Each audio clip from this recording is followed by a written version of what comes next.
Dave Roels is an accomplished award-winning photographer whose portraits and pictures hang in some hallowed halls. He has photographed U.S. presidents, Canadian icons, community leaders, and other dignitaries. Recently, he turned his attention to shoot pictures of the homeless. He hopes this work will change the way we view the dispossessed in our society.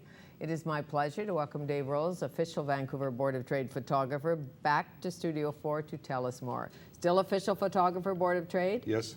Well, because I see you everywhere. There's never an event where you are not lurking and sometimes front and center. I try to be wherever I can all the time. Well, you usually are there, I have to say. So you borrowed $12 for your first camera and away you went? Yes. Really?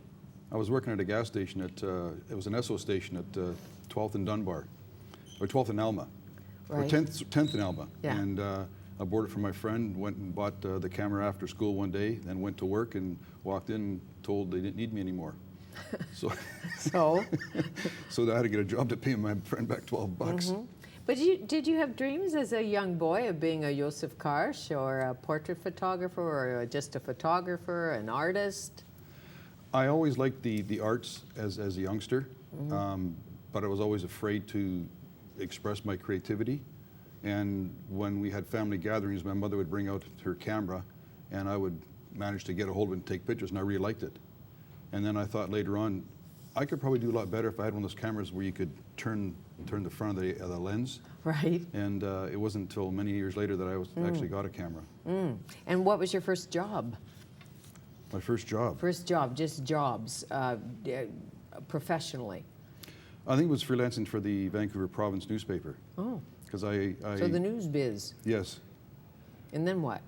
And then I started working into annual report photography, which I really enjoyed and had a lot of fun at.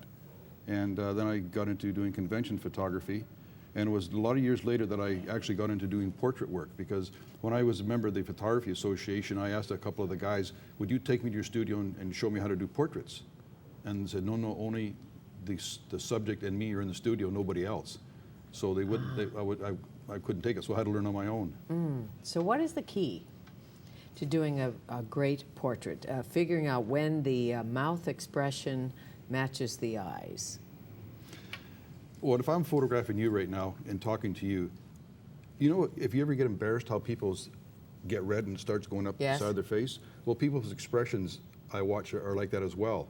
And so a person expression will drop, and as I talk to them and say nice things to them and they sense my sincerity, all of a sudden they start to warm up.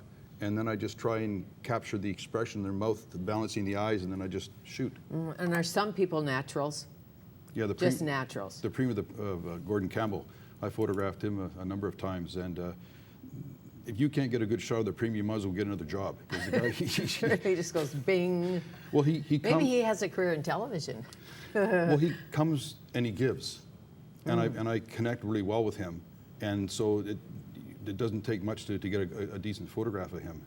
And he must trust you. Yes. That you do a good job, because that's part of it. If somebody's taking your picture who you know is good, you're a little relieved. It's about the lighting and so many other things. That's true. I was photographing 32 senior vice presidents for then McMillan Bloedel, and the president came into the room where I was set up to photograph, and he started barking and demanding orders, this and that, and I thought, wait a minute, I'm in charge here, not you. He didn't want to give over the boss to me, because I have to tell him what to do. He's used to telling everybody else what to do.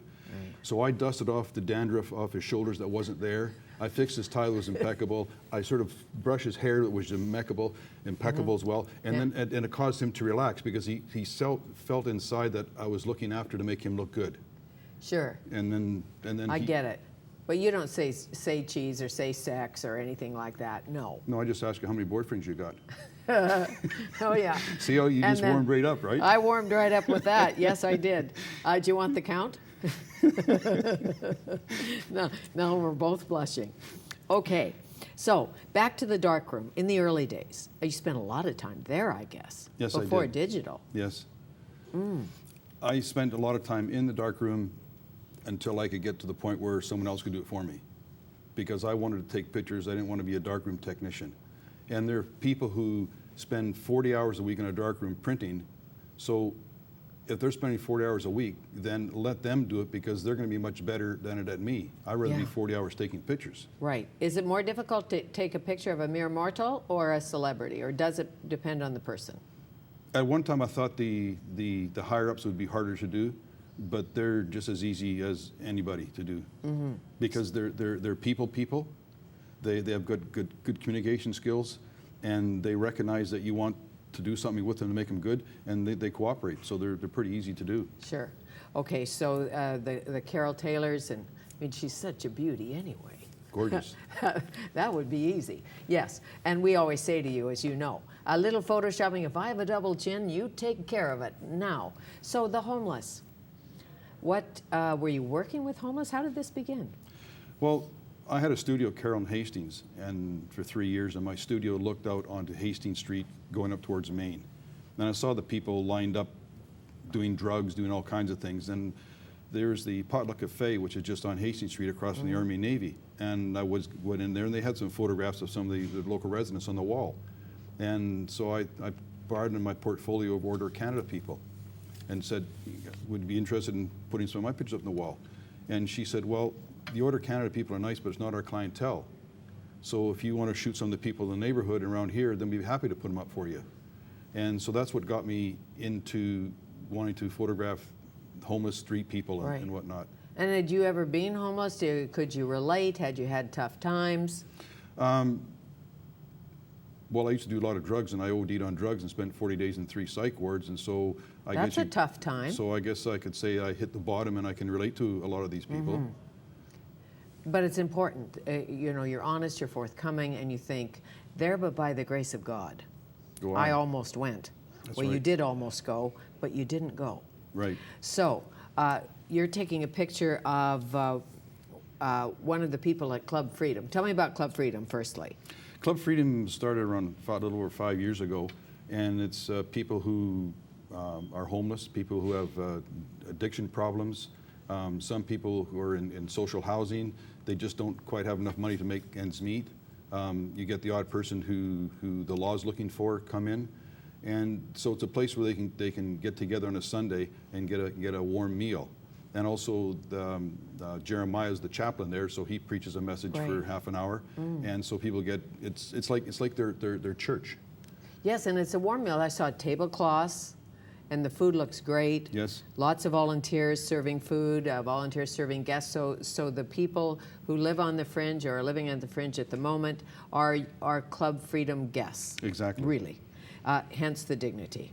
So, Doug, tell me about him. You took a picture of a gentleman named Doug. He works for CN. Oh. CN Rail? Yes, Does CN he? Rail, yeah. So he has a job. And he comes in, he helps and volunteers and to encourage a lot of the people because he was down and out himself. And I asked him one day, I said, oh, do you know David McLean from the CN chairman? He said, never heard of the guy. So I'm a brakeman. Yeah, what are you talking about? He works on the rails, and he came back a few Okay. weeks later and said, I asked the guys, but no one's ever heard of him. So I ran into Mr. McLean at a Board of Trade function, and I said, told him the story. He said, oh, that's because I'm chairman of the board. I'm the one who hires and fires the president. That's why he doesn't know me. So now they all know each other.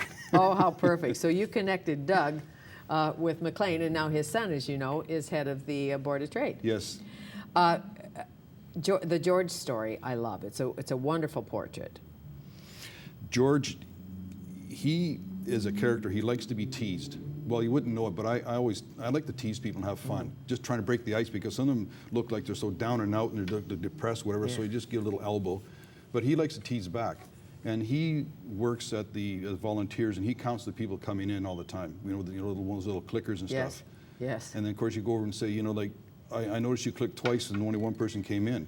Well, then, that just sends him right off. He's got, and he starts looking at, But didn't he want royalties when you did the picture? Was it George? Yes. Who said, you said you're going to be in a magazine. He said, well, then I want royalties. That's right. He wanted royalties, and so he was when I got a copy of the magazine, I gave him one, and he was absolutely thrilled when he saw that he was in the first page of the story and a full page as well.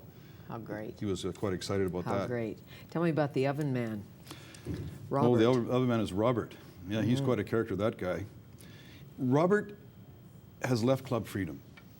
because he's been there a little over 5 years, but we all have a bet in there that he's going to come back. And so we're saying, you know, it will be just a matter of weeks before Robert shows up. But Robert is a real character. Is that Robert with Clinton? Yes, it is. I had a photograph. The former president? Yes, I recognized him. Yes. Don't know Robert. How did that happen? Well, I had a job to do for the Board of Trade when the president came to photograph VIPs to pay extra money to have their picture taken with the president. Yes, I was there.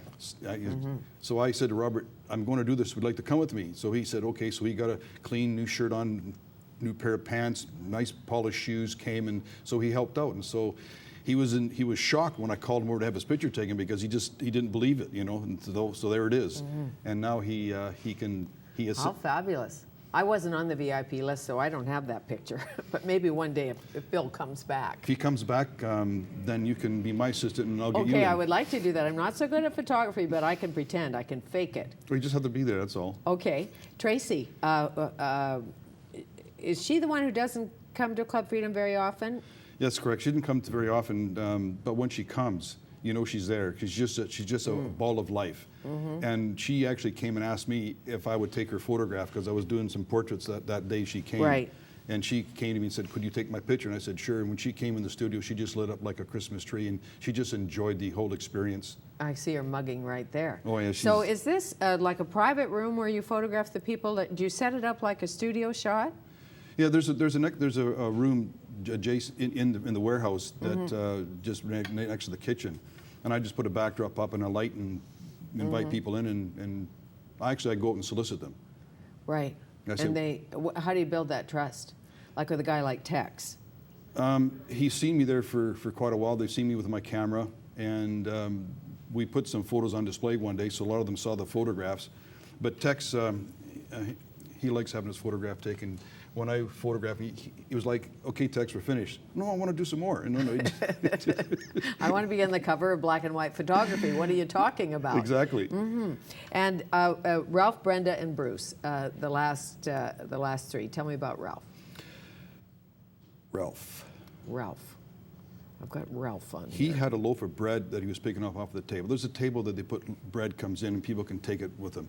And he had just picked up a loaf of bread. And I saw him and I thought, oh. So I went over and I said, Ralph, could I take a picture? I said, no, keep the bread. The bread is what makes the shot. So he came in and we did it. And he didn't, not too much of expression, but we connected. But it's the fact is that I invited him and he just felt really good about himself and the way I was talking to him and encouraging him. And Sure. Has this journey changed how you feel about someone who's homeless? It does, because they've fallen through the cracks.